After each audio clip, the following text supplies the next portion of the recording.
الحمد لله الحمد لله الذي أرسل رسوله بالهدى ودين الحق ليظهره على الدين كله وكفى بالله شهيدا أشهد أن لا إله إلا الله وأشهد أن محمدا عبده ورسوله اللهم فصل وسلم وبارك على هذا النبي الكريم نبينا محمد وعلى آله ومن تبعهم بإحسان إلى يوم الدين أما بعد فيا عباد الله أوصيكم ونفسي بتقوى الله وطاعته لعلكم تفلحون فقد قال الله تعالى في القرآن الكريم أعوذ بالله من الشيطان الرجيم بسم الله الرحمن الرحيم هو الذي بعث في الأميين رسولا منهم يتلو عليهم آياته ويزكيهم ويعلمهم الكتاب والحكمة وإن كانوا من قبل لفي ضلال مبين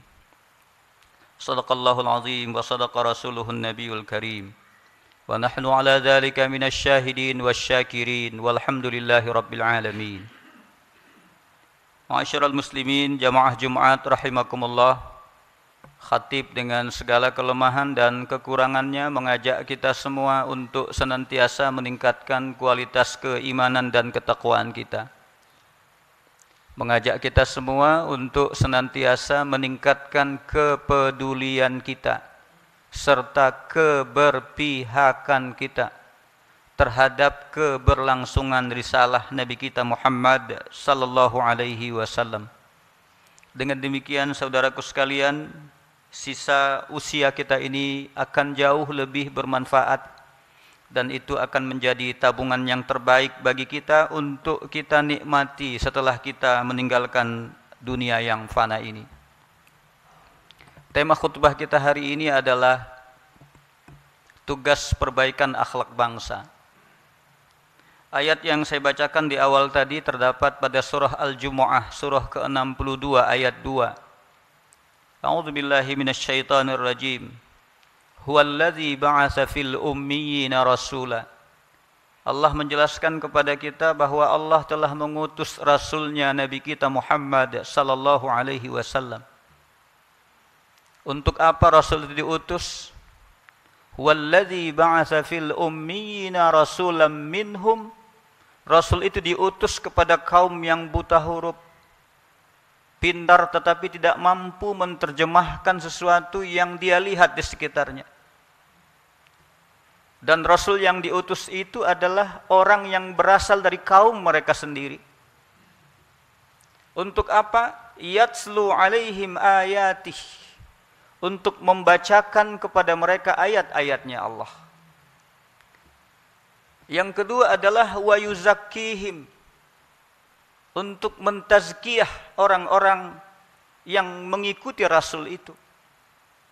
Yang ketiga adalah wa yu'allimuhumul kitaba wal hikmah, dan mengajarkan Al-Quran dan sunnah Rasul itu kepada siapapun yang mengikuti beliau. Tiga tugas ini telah berakhir pada diri Rasul karena beliau telah meninggalkan kita semua. Tetapi bukan berarti bahwa tugas itu selesai pada kita. Maka kita hari ini siapapun kita, dimanapun kita, apapun profesi kita, ada 3 ta atau 3 T yang menjadi tugas kita bersama untuk menyelamatkan generasi umat ke depan. Yang pertama adalah tilawah. Tilawah dimaknakan dengan membaca. Ada juga iqra, ada juga tadarus, ada juga tadabbur. Tapi ayat ini menyebut dengan tilawah. Ulama tafsir menyebut tilawah itu dimaknakan dengan membaca sesuatu dan mengambil hikmah dari yang dilihat, mengambil pelajaran dari ayat-ayat Allah itu. Maka ayat-ayat Allah itu setidaknya ada 3. Yang pertama adalah ayat tanziliyah. Ayat-ayat yang Allah turunkan kepada kita melalui Nabi kita Muhammad sallallahu alaihi wasallam. Itulah Al-Quran yang sesungguhnya kita wajib untuk membacanya, mentilawahnya. Sebagaimana Allah berfirman, warattilil Qur'ana tartila. Tartilkanlah Al-Quran itu dengan baik.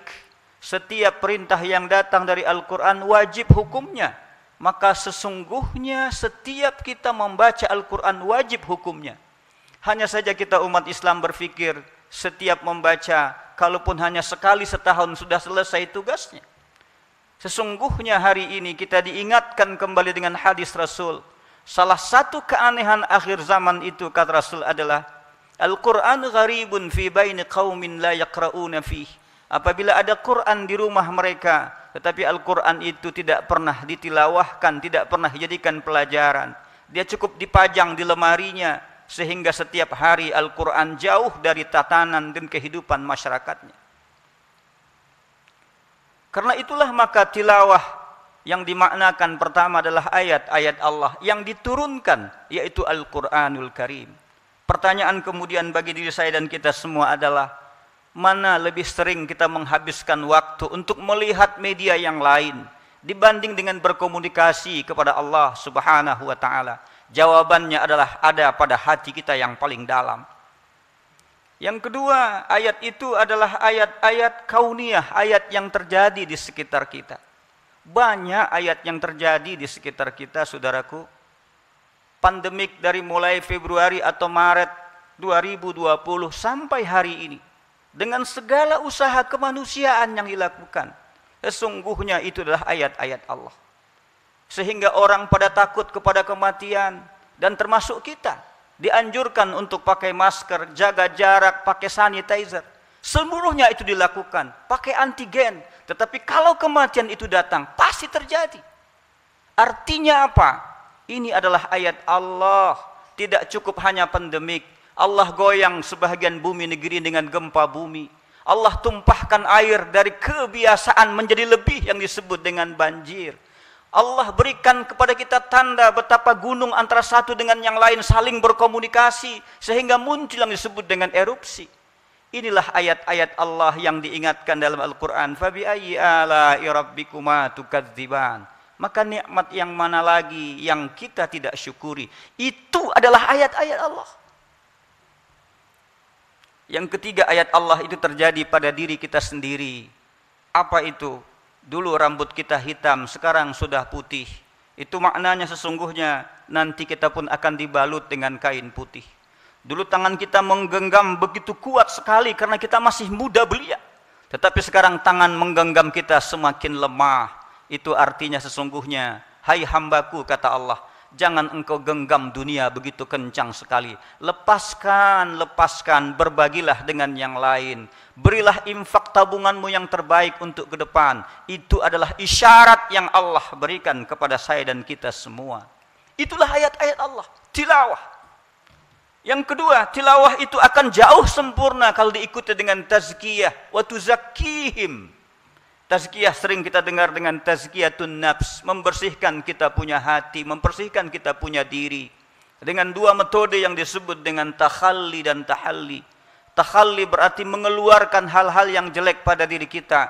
Tahalli mengambil sesuatu yang baik sehingga menjadi sesuatu perubahan di dalam kehidupan kita. Saya hakul yakin semua kita hadir pada hari ini, insya Allah sudah melakukan itu. Maka ada satu penelitian yang sangat mencengangkan. Ketika diteliti 5 negara besar Islam yang berpenduduk Muslim di dunia.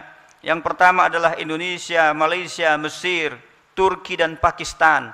5 negara ini berpenduduk mayoritas Muslim. Dilakukan penelitian oleh seorang yang bernama Erza Hasan, kalau saya tidak salah ingat, di sebuah university di Australia. Meneliti sejauh mana 5 negeri yang berpenduduk besar Muslim ini melakukan ibadah mahdohnya salat. Hasilnya alhamdulillah, umat Islam Indonesia salatnya sudah pada nilai 9. Meskipun barangkali kita masih melihat banyak saudara kita yang tidak salat. Tapi dibanding dengan negara yang kita sebut tadi, ternyata secara kuantiti kita sudah jauh lebih baik dari mereka. Tetapi ketika dilakukan penelitian implementasi ibadah salat terhadap akhlaknya, terhadap perilakunya kepada lingkungan dan masyarakatnya, maka ternyata kita yang ranking pertama tadi jatuh pada ranking yang ke-126 dari seluruh jumlah penduduk di dunia atau negara-negara di dunia. Artinya apa? Secara ibadah kita sudah baik, tapi bicara masalah akhlak, kepedulian kepada lingkungan, kepedulian kepada kebersihan, kepedulian kepada yang lain, ternyata kita masih dikategorikan belumlah sebaik negara-negara yang lain. Inilah yang kita sebut dengan perbaikan akhlak bangsa. Dan sesungguhnya akhlak bangsa ini sangat tergantung kepada 4 komponen hari ini. Komponen pertama adalah komponen pemimpin. Pemimpin harus menunjukkan sikap yang dimiliki oleh Rasul, yang disebut dengan siddiq, amanah, tablik, fatamah. Siddiq, amanah itu bicara integrity, sementara tablik dan fatamah ini bicara tentang capability. Banyak orang yang punya capability tetapi tidak punya integrity, sehingga harta rakyat dirampas, dikorupsi. Dia punya kemampuan luar biasa tapi tidak punya integrity. Itulah Rasul yang mencontohkan. Maka akhlak pemimpin hari ini adalah menjadi contoh qudwah bagi masyarakat. Karena itu akhlak harus dimulai dari siapa yang menjadi contoh di depan kita. Yang kedua adalah selain yang namanya penguasa adalah pada pengusaha. Ternyata kehidupan rezeki kita ini sangat berpengaruh ke dalam masyarakat dan sangat berpengaruh ke dalam kehidupan. Sehingga Rasul pernah bersabda, man akalal halala safadinu wa raqqa qalbuh wa lam yakun li da'watihi ijabun. Siapa yang makan yang halal, dia lembut hatinya, kepeduliannya begitu tinggi. Doanya diijabah oleh Allah Subhanahu wa taala. Keyakinannya semakin tinggi. Karena itulah maka pengusaha sangat dimintakan untuk berbisnis dengan cara yang jujur. Sehingga Rasul memberikan satu motivasi kepada para pengusaha. Rasul mengatakan bahwa at-tajirus saduq ma'an nabiyyin was-siddiqina fil jannah. Pengusaha yang jujur, at-tajir, pedagang yang jujur, nanti bersama-sama aku, kata Rasul, di surga bersama-sama kaum siddiqin dan kaum para nabi. Karena itulah bila penguasa dan pengusaha sudah menunjukkan keteladanan itu, maka ada tugas kita yang ketiga adalah community. Akhlak pada kalangan community. Banyak community yang terjadi di masyarakat kita, dan itu tergantung kepada community itu bergerak pada bidang apa. Karena antara satu dengan yang lain di antara kita saling berintegrasi dan saling mencontoh antara satu dengan yang lain. Dan yang keempat adalah akhlak pada media dan menggunakan media. Bila media menggunakannya dengan cara baik, maka baiklah negeri ini. Tapi kalau mereka memfilter sebuah berita yang baik menjadi yang tidak baik, maka itu akan berdampak kepada kemerosotan sebuah negeri. Karena itulah saya ingin mengajak kita semua, ayolah tidak hanya tazkiyatun nafs, tapi adalah tazkiyah lil jamaah.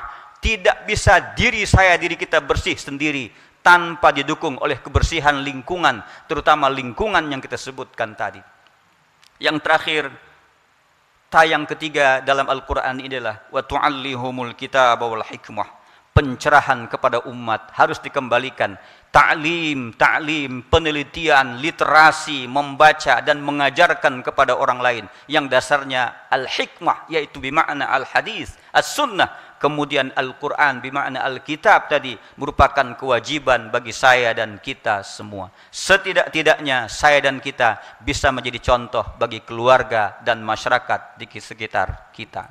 Barakallahu li wa lakum fil Qur'anil Karim wa nafa'ani wa iyyakum bima fihi minal ayati wadh-dhikril hakim wa taqabbala minni wa minkum tilawatahu innahu huwal ghafurur rahim. اللهم صل على سيدنا محمد وعلى آل سيدنا محمد.